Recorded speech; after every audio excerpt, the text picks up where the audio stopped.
There's a moment in life, quiet, unexpected, when you suddenly realize it's not the outside world that's exhausting you. It's your own mind. It's the noise inside your head, the constant overthinking, the worries that never sleep, the memories that keep replaying like an old broken song. And what's strange is, nobody really prepares us for this part of life. We spend so much time trying to control our circumstances, trying to fix the people around us, trying to arrange life like a perfect picture, only to discover that peace was never out there. It was always something we were meant to build inside ourselves.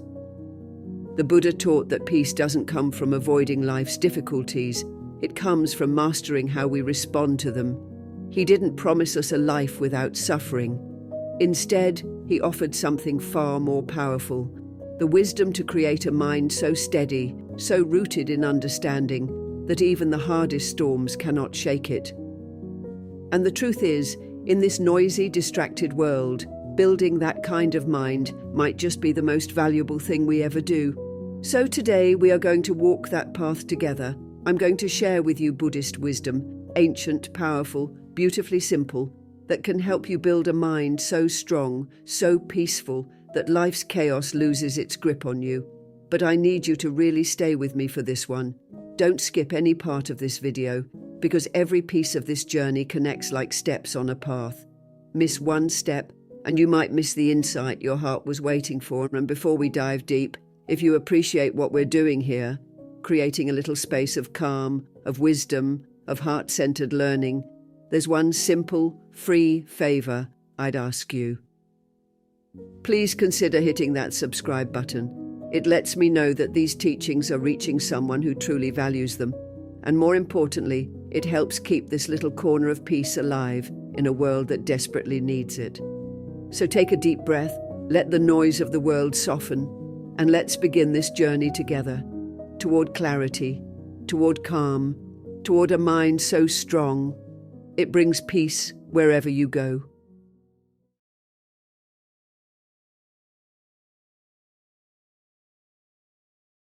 There's something quietly powerful about realizing this. Most of the battles we fight each day are not happening outside of us.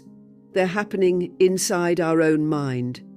It's not always the difficult people or the situations or the problems of the world that overwhelm us. It's how our mind reacts to them. It's the stories we tell ourselves. It's the thoughts that spiral. It's the fear that grows bigger the more we feed it. And what's even more surprising is that nobody teaches us how to deal with this. We go through life learning how to work, how to talk, how to survive, but very few of us were ever taught how to understand and care for our own mind. This is why the teachings of the Buddha are so profound.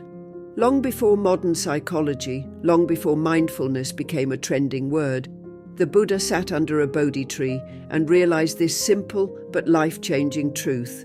The mind creates the world we live in, not the outer world, but our inner world. The Buddha once said, "With our thoughts, we make the world." That means two people can live in the exact same circumstances. One might feel at peace, the other might feel miserable, all because of how their mind interprets their reality. But here's the thing most people get wrong. The mind is not naturally calm. It's naturally restless. It jumps from thought to thought like a monkey swinging from tree to tree. This is why Buddhist teachers often call it the monkey mind. Left on its own, the mind can drag us through all kinds of suffering: fear of the future, regret about the past, comparison with others, self-criticism, anxiety, worry, doubt. If we don't understand our mind, it controls us. If we don't pay attention, it shapes our entire life without us even realizing it. The Buddha didn't tell us to fight our thoughts or push them away. Instead, he taught us to become aware of them, to observe them like clouds passing through the sky, to create just enough space between ourselves and our thoughts that we stop believing every story our mind tells us. He called this right understanding, seeing clearly how the mind works, not judging it, not fearing it, but watching it gently, patiently, like you would watch a river flow. And here's where it gets really beautiful. Once you start observing your mind, without getting lost in it, something amazing happens. You begin to realize you are not your thoughts. You have thoughts, yes, but you are the one watching them. The moment you see this clearly, you step into your true power. Because now, instead of being dragged around by your thoughts, you can choose which ones to follow and which ones to let go. Think about how often we let one small thought ruin our entire day. Someone says something unkind. We replay it in our mind 100 times. We add stories to it. We create anger, hurt, sadness, all from that one seed. But if we practiced what the Buddha taught, if we saw that thought rise like a wave and then gently let it fall without clinging to it, we'd save ourselves so much suffering. Understanding the nature of the mind is not about having perfect control. It's about developing a gentle awareness. It's about recognizing patterns. It's about noticing, oh, this is my mind being restless again. This is fear showing up. This is my old habit of overthinking. And then, with kindness, guiding the mind back to the present moment. This is the heart of Buddhist practice, not fighting the mind, not hating it, but training it little by little, like a garden we care for every day. And the more we do this, the more peace naturally arises, not because life became easier, but because we became steadier.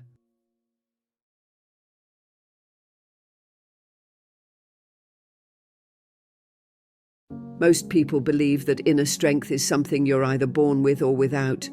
They think it belongs to the fearless, the confident, or the naturally gifted. But in truth, the Buddha taught something completely different. He showed us that strength isn't something mysterious or reserved for a few special people. It's something that can be built, step by step, day by day, by anyone who chooses to walk the path of awareness. And the most beautiful part is, the tools for building that strength have always been with us. We just forget to use them. In Buddhism, there's a powerful teaching called the 5 strengths. These are not about how hard you can push or how tough you can act. These are quiet inner powers, gentle but unshakable, that give the mind its true stability. They work like the roots of a great tree. No matter how hard the wind blows, these roots keep you grounded.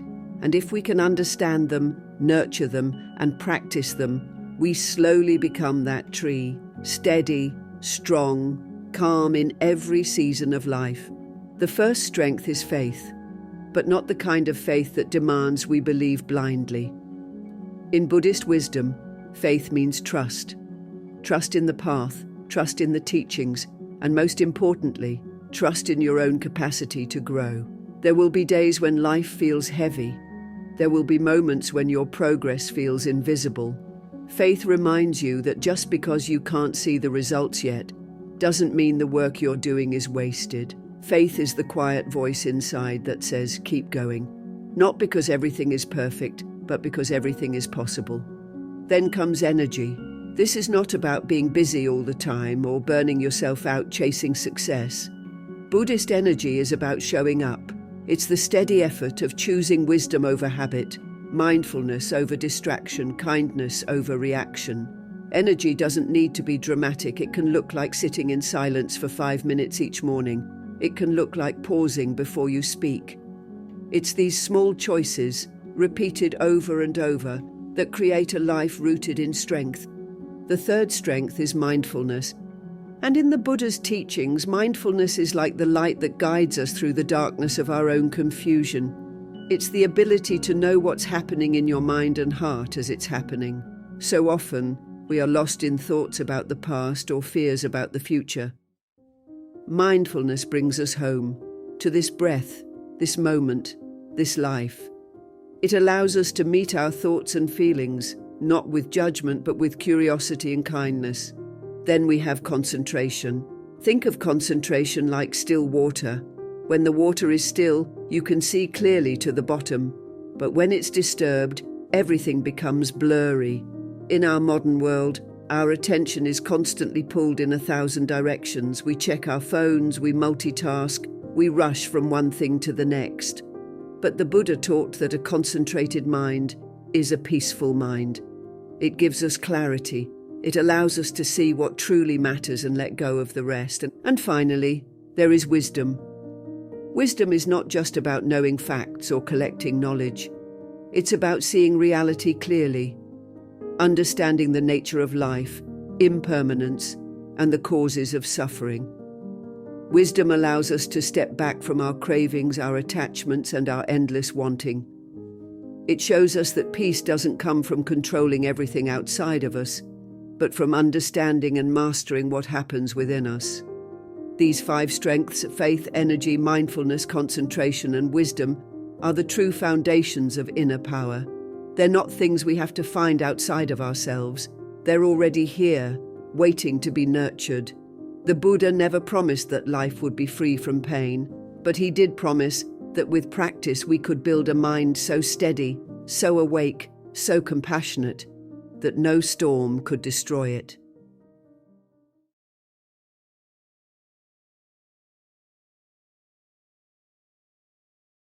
There's something quietly heartbreaking about the way we hold on to things, isn't there? We all do it, sometimes without even noticing. A relationship we know has already ended in every way except on paper. An old regret we keep tucked away like a secret. A version of ourselves from years ago that we can't seem to stop comparing our current self to. We hold on, tightly, stubbornly, because somewhere inside we believe that letting go means losing something forever. But in truth, the Buddha taught us something far more freeing. That real peace doesn't come from holding on tighter. It comes from learning to let go. You see, one of the Buddha's most powerful teachings was on the nature of attachment. He explained that attachment is like tying ourselves to a burning rope. The longer we hold on, the more it hurts. And yet letting go feels terrifying because the mind whispers, "If I let this go, what will I have left?" But the Buddha didn't tell us to let go because he wanted us to live without love or connection. Quite the opposite. He encouraged us to love deeply, to care fully, but to hold life lightly. Like holding sand in an open palm, not clenched in a fist. It's easy to misunderstand this. People sometimes hear about letting go and think it means we shouldn't care. But that's not the heart of Buddhism. The heart of letting go is wisdom, not avoidance. It's not about shutting down emotions, it's about seeing clearly. Seeing that everything in life is temporary. Seeing that people will come and go. Seeing that possessions wear out, beauty fades, and circumstances change. And resisting that truth doesn't prevent loss, it only adds suffering to it. Think about it. How much of our pain comes not just from what happened, but from our refusal to accept that it happened? A friend moves on, and we're not just sad, we're angry they left. We lose a job, and it's not just disappointment, it's bitterness. Life changes, as it always does, but because we were attached, the change feels like a wound. The Buddha would call this the second arrow. The pain we inflict on ourselves after life has already sent its blow. Letting go is not a weakness, it's one of the strongest things we will ever do. It requires courage to unclench our grip on the past. It takes inner power to look at something we once thought we couldn't live without and whisper to ourselves, "I release you." And this practice is not only for big life events like breakups or loss. It's for everyday moments too. Letting go of expectations. Letting go of needing people to act exactly how we want. Letting go of being right all the time. These are quiet releases that build a peaceful mind, brick by brick. The Buddha often taught using the image of a lotus flower, rising beautifully from the mud. But do you know how the lotus grows? Its roots are in the messy, murky water, and yet it doesn't cling to the mud. It rises above it. In the same way, we can live fully in this imperfect world, love fully, care deeply, but still let go gracefully when life asks us to.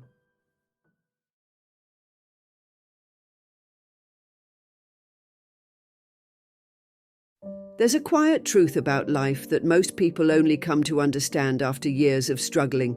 Nothing stays the same forever. Not the good moments, not the painful ones, not even the people we love or the version of ourselves we used to be. And while that sounds simple, the reality is, it's hard. It's hard because as human beings, we naturally want to hold on. We want to keep things exactly as they are when they make us happy. We want certainty. We want guarantees. But life, in its purest, most honest form, doesn't work that way. The Buddha knew this deeply. He taught that anicca, impermanence, is one of the three fundamental truths of existence. Everything that arises will pass away. Every season will change. Every experience, every emotion, every breath is here for a moment and then gone. And yet, even knowing this, we often live as if things should last forever. We cling to our youth, our relationships, our successes, even our sadness. We hold on tightly because letting go feels like losing control. But the Buddha didn't teach impermanence to make us afraid. He taught it so we could be free. Think about how much suffering comes not from life itself, but from our resistance to change. A relationship ends, and we suffer, not just because it ended, but because we replay it 1,000 times in our mind, wishing it was still here. We grow older, and we suffer not because aging is painful, but because we're attached to the idea of staying young.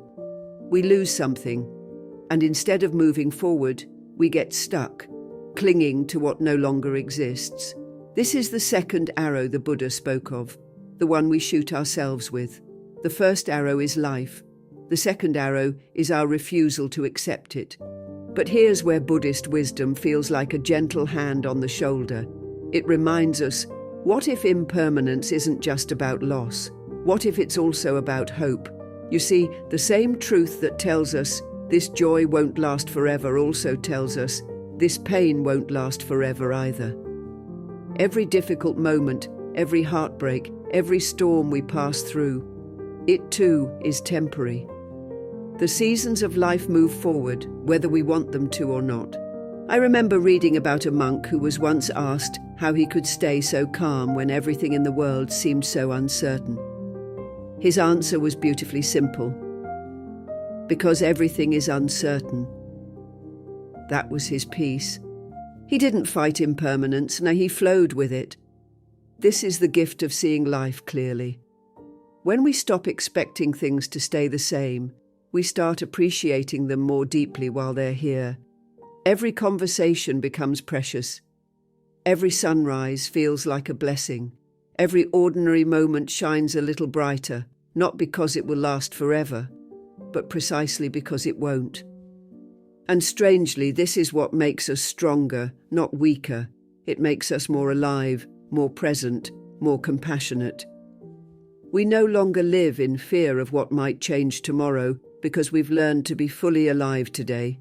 The Buddha taught us to hold life like we hold water in our hands, gently, openly, without trying to grasp too tightly, because the tighter we hold, the faster it slips away.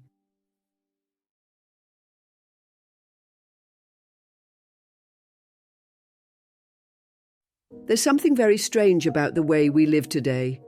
We are constantly surrounded by noise, yet most of that noise isn't coming from the world outside. It's coming from within us. Our own minds have become the loudest places we live in. We overthink, we replay old conversations, we worry about things that haven't even happened yet. And when life feels overwhelming, what do we usually do? We look for distractions. We scroll endlessly, we binge watch, we fill every quiet moment just so we don't have to sit alone with our thoughts. But the Buddha taught us something radically different, something that might sound simple but is deeply powerful. Don't run away from your mind. Sit with it, observe it, understand it. Meditation in Buddhism isn't about escaping life. It isn't about forcing yourself to stop thinking or trying to become some perfect, empty-minded person. It's about creating a space within yourself, a calm, safe space, where you can finally meet your mind as it is. No judgment, no resistance, just awareness. It's like meeting an old friend who's been trying to talk to you for years, but you were always too busy, too distracted to listen. The Buddha himself discovered the profound power of meditation through his own journey. Before his enlightenment, he sat beneath the Bodhi tree, not fighting his thoughts, not trying to control them, but watching them rise and fall like waves in the ocean. And what he found was something extraordinary. When we stop reacting to every thought, every fear, every craving, they lose their power over us. They become like clouds passing through an open sky.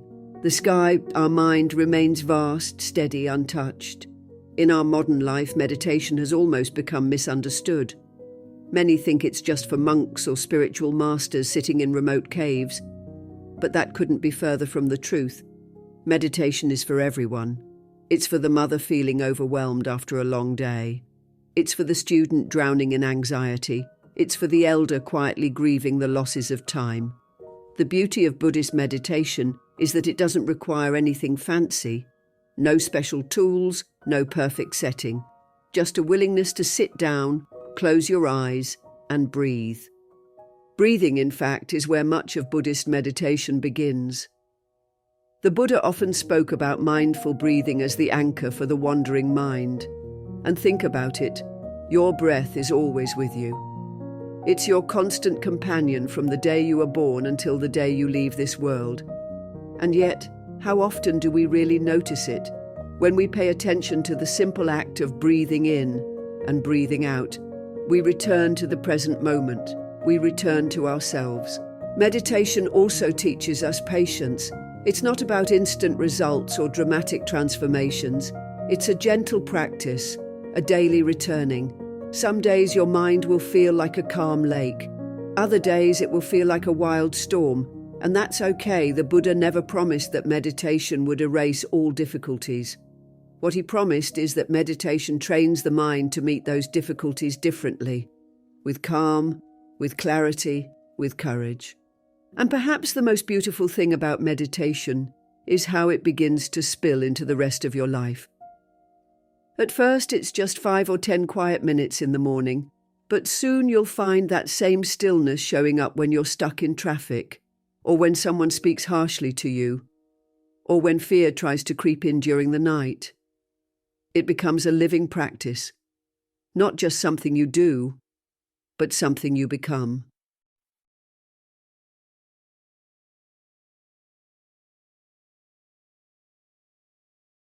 There's something deeply beautiful about the people who are kind, not because life has been easy for them, but because life has been hard, and they chose kindness anyway. If you've ever met someone like that, someone who moves through the world gently, someone whose words comfort without effort, someone whose presence feels like safety, you know exactly what I mean. These people aren't weak. In fact, their kindness is proof of a very rare kind of strength. The kind the Buddha spoke of over and over again, the strength that rises not from power over others, but from mastery over oneself. Buddhist wisdom reminds us that the strongest person is not the one who controls others, but the one who controls their own mind. And nothing tests that more than kindness. Anyone can be kind when life is going their way. When people treat us well, when our health is good, when our days feel light, kindness flows naturally. But true kindness, the kind that comes from inner strength, shows up when life isn't easy, when someone insults you, when life disappoints you, when loneliness creeps in, or when anger stirs your heart. That is the moment where real strength is revealed, because it takes a peaceful and disciplined mind to respond with softness when everything in you wants to react with hardness. The Buddha himself faced this test many times. In ancient texts, there is a story of an angry man who once approached the Buddha, shouting insults at him, trying to provoke him. But the Buddha, calm and unmoved, simply asked, "If someone offers you a gift and you refuse to accept it, to whom does the gift belong?" The man, confused, replied, "To the one who offered it." The Buddha smiled gently and said, "Then I do not accept your anger. It remains with you." What an extraordinary lesson this is, to understand that kindness is not weakness. It's wisdom in action. It's the quiet refusal to let someone else's bitterness pollute your peace. And yet, kindness does not mean allowing people to walk over you. Buddhist compassion is not about being passive or silent in the face of harm. It's about responding wisely, not blindly. It's about protecting your peace while still honoring your heart. It's about having boundaries but setting them with calm, not cruelty. Sometimes kindness is soft words. Sometimes kindness is walking away. And sometimes kindness is the discipline of saying, "No, this is not acceptable," but saying it without anger burning in your chest. One of the great teachings in Buddhism is called metta, often translated as loving kindness. It's the practice of training your heart to wish well, not just to those you love, but to all beings, even to those who hurt you, even to those who misunderstand you, because the Buddha knew something profound. Hatred does not heal hatred. Anger does not quiet anger. Only love, patient, steady, courageous love, has the power to break that cycle. Kindness also strengthens us because it softens the heart against bitterness. Life, if we're not careful, has a way of hardening us. Disappointments pile up, betrayals leave scars, loss leaves us guarded, and before we know it, we become closed, suspicious, defensive, lonely inside our own armor. But every act of kindness, no matter how small, chips away at that armor. It reminds us that the world is still beautiful, that people still carry goodness, that we ourselves have not become lost in the dark. And most importantly, kindness strengthens connection. It builds bridges where walls once stood. It allows us to see beyond our small self and recognize the shared humanity in others. The Buddha said, "As a mother protects her child, her only child, with her life, so with a boundless heart should one cherish all living beings." That kind of love, fierce, boundless, unconditional, doesn't make us weaker. It makes us powerful in a way nothing else can.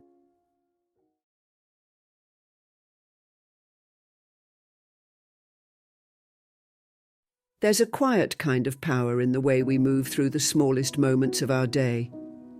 Most people overlook them. We wake up, we reach for our phones, we rush through breakfast, we drive without really seeing the road, we eat without tasting, we speak without listening, and just like that, another day disappears. Not because life was empty, but because we weren't fully there for any of it. What if I told you that the path to peace, to clarity, to inner strength isn't hidden in grand adventures or perfect circumstances, but in these small, ordinary moments, we often treat them as meaningless. The Buddha often reminded his disciples, "Do not dwell in the past, do not dream of the future, concentrate the mind on the present moment." This wasn't just poetic advice, this was the heart of his teaching, mindfulness. And mindfulness isn't something reserved for monks sitting quietly in caves or monasteries, far away from the noise of daily life. No, mindfulness belongs exactly where we are right now, in the kitchen, in traffic, in conversations, in chores, in laughter, in sorrow, because that's where life is actually happening. You see, we don't lose our peace because life is busy. We lose it because we go missing from our own lives. We get so used to moving on autopilot that even the most beautiful moments slip by unnoticed. And the problem with autopilot living is that it often comes with a restless mind, scattered, anxious, distracted, endlessly chasing the next thing. But Buddhism teaches something radical. It teaches us to slow down, not our life, but our attention. One of my favorite stories from Buddhist tradition is of a student who asked the Buddha, "Master, what do you and your monks practice every day?" And the Buddha replied, "We walk, we eat, we sit." The student, confused, said, "But Master, we all walk and eat and sit." And the Buddha smiled and answered, "Yes, but when we walk, we know we are walking. When we eat, we know we are eating. When we sit, we know we are sitting." This is the essence of mindful living, bringing full presence to what we're already doing. Mindful living isn't about adding extra tasks to your day. It's about transforming the tasks you already do into moments of connection with life, with yourself, with the world around you. Washing the dishes, feel the warm water on your hands, hear the sound of the bubbles, notice your breath. Walking to the store, feel your feet touching the ground, notice the colours around you, sense the rhythm of your steps. Drinking tea or coffee, slow down enough to really taste it, to feel the warmth of the cup, to savour that small, quiet pause. Even speaking becomes different when done mindfully. The Buddha taught that right speech is part of the path to peace, words that are true, kind, and necessary. Imagine how much calmer life feels when conversations become intentional rather than reactive. Listening deeply, speaking carefully, these are simple acts but deeply powerful.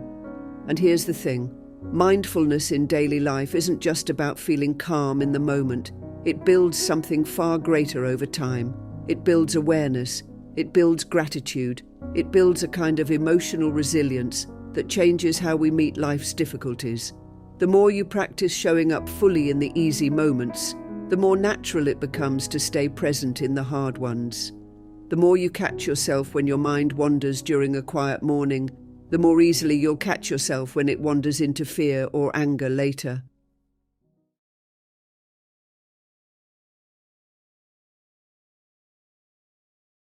There's a quiet battle most of us are fighting every single day, and it doesn't happen out there in the world. It happens right here, inside our own minds. It happens when anger suddenly rises like a wave you didn't see coming. It happens when jealousy creeps in, making you feel small and unsettled. It happens when fear wraps itself around your heart so tightly that even simple things feel impossible. And sometimes the hardest part isn't these emotions themselves. It's the shame we feel for having them at all. You see, we grow up believing that being a good, calm, wise person means never feeling these difficult emotions. We tell ourselves things like, I shouldn't feel this angry, or why am I still jealous at my age, or I wish I wasn't so afraid all the time. But here's what the Buddha taught. Emotions, all of them, are part of being human. They are not proof that you're weak. They are not signs that you failed. They are visitors, passing clouds in the sky of your mind. The Buddha once said, holding on to anger is like grasping a hot coal with the intent of throwing it at someone else. You are the one who gets burned. Think about that for a moment. It's not anger itself that destroys our peace. It's holding on to it, feeding it, letting it control how we speak, how we act, how we treat the people we love. Emotions become dangerous when we let them drive our lives without awareness. But Buddhism offers a beautiful alternative. It doesn't ask you to suppress your anger or bury your jealousy or pretend your fear doesn't exist. Instead, it invites you to meet these emotions like an old friend you haven't seen in a while. Sit with them, observe them, breathe with them. The moment you stop fighting your emotions and start observing them, something powerful happens. They begin to lose their grip over you. In Buddhist practice, there's a lovely teaching often shared with those struggling with powerful emotions. It's the idea that when anger, fear, or jealousy arises, you can simply say in your heart, I see you. That's it. I see you, anger. I see you, fear. And then, just breathe. It sounds simple, but what you're doing at that moment is stepping into mindfulness. You're creating space between your feeling and your reaction, and in that space, peace is born. There's a story from the Buddha's life that captures this wisdom perfectly. It's the story of Mara, the tempter, the personification of fear, doubt, and negative emotions. Even after the Buddha reached enlightenment, Mara would still visit him from time to time. But instead of chasing Mara away, the Buddha would simply say, I see you, Mara. Come, let's have tea. He didn't fear his inner demons. He welcomed them with calm awareness. That's real power. Now, I know this isn't always easy. When anger takes over, or when fear tightens your chest, it feels impossible to sit quietly with it. But this is why the Buddha called this practice training the mind. It's like strengthening a muscle, small steps every day. And over time, what once overpowered you now becomes something you can hold gently in the palm of your hand. Another key teaching in Buddhism is to trace your emotions back to their root. Anger often hides sadness. Jealousy often hides insecurity. Fear often hides attachment to comfort, to control, to safety. When you look deeply, you begin to understand yourself more clearly. And with understanding comes compassion, not just for others, but for yourself. This is what makes overcoming negative emotions possible, not by force, not by guilt, but through gentle awareness and compassion. Because emotions lose their power not when you defeat them, but when you befriend them. And so, remember this: peace was never about escaping life. It was always about learning how to meet life exactly as it is, with a heart that stays open and a mind that stays steady. The Buddha didn't promise us a life without challenges, but he showed us a way to walk through every challenge with grace, with wisdom, and with unshakable calm. If today's journey touched even a small part of your heart, I invite you to keep walking this path with me. There's another video waiting right here on your screen, filled with more Buddhist wisdom and gentle reminders to help you on your way. Don't miss it. Thank you so much for being here, for showing up for your own growth, and for being a beautiful part of Buddhist journey. Until we meet again, may you be well, may you be peaceful, and above all, may you be free.